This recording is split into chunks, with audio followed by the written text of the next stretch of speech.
Hello everyone's, কেমন আছো সবাই? আশা করি সবাই ভালো আছো। আমি আগের থেকে অনেকটা ভালো আছি।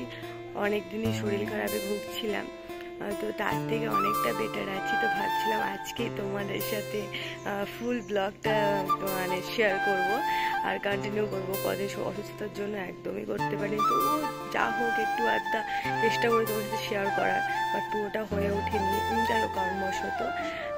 তো আজকে কী করি না করি সবই তোমাদের সাথে শেয়ার করবো। তো তোমরা পুরোটা ভিডিওটা দেখতে থাকো আর আমার পাশে থেকো। তো এখানে মা চাউমিন করেছিল, চিকেন চাও করেছিল, কারণ আগের দিন অনি এসছে, চিকেন বেঁচেছিল, তো ভাই বললো চিকেন চাও খাবে, তা ওর জন্য চিকেন চাও করে দিল। আর আমি এখানে বসেছি, আমার জন্য ভেজ চাও করেছিল, আমি খাইনি। তো তারপরে ভাবলাম প্রতিদিন তো রুটি খাচ্ছি, এই খাচ্ছি ওই খাচ্ছি, আজ আর খাবো না ওইসব। রুটি মা ওর জন্য দুটো কলা একটু চকলেট আর মুড়ি দিয়েছে, চিনিও দিয়েছিল। এটা দিয়ে সকালে টিফিনটা করলাম, কারণ এক জিনিস প্রতিদিন খেতে কারোরই ভালো লাগে না, আর এমনিও তো বাড়ি চলে যেতে হবে। আর তারপরে এখানে খেতে খেতে দেখলাম একটা বাসন বালি এলো, মানে বালতি বালি এরকম কিছু একটা হবে। তো মা ওনাকে কিছুটা শাড়ি ফ্রিতেও দিল আর কিছুটা দিল, দিয়ে একদম পুচকু বালতি নিল। মা বলছিল নেবে না, তো আমি বললাম না, অনেক কাজে লাগবে।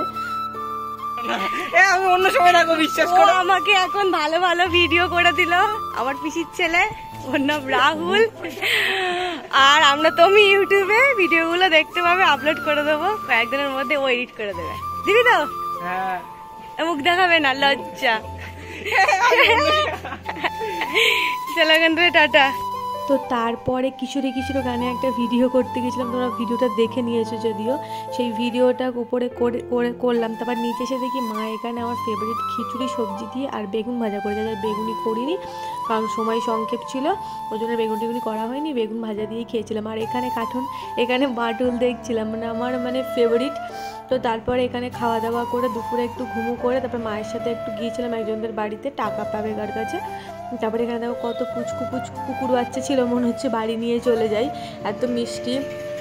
মা এখানে বেলপাতা তুলছিল, কারণ বৃহস্পতিবার বেলপাতা তো লাগবে, ওই জন্য বেলপাতা তুলছিল। আমি থাক, আর যেতে হবে না কাটাকুটির মধ্যে। আর এখানে সন্ধ্যেবেলা মা একটু করেছিল, চপ মতো করেছিল আর মুড়ি করেছিল, সেটাই সন্ধ্যেবেলা খেলাম। আর তারপরে আমি আর মা খাচ্ছিলাম, পাপাও ছিল। তো তোমরা এরপর থেকে বড় ব্লগ পেয়ে যাবে, কারণ আমি কালকেই বাড়ি চলে যাব। তো আজকের মতো টাটা।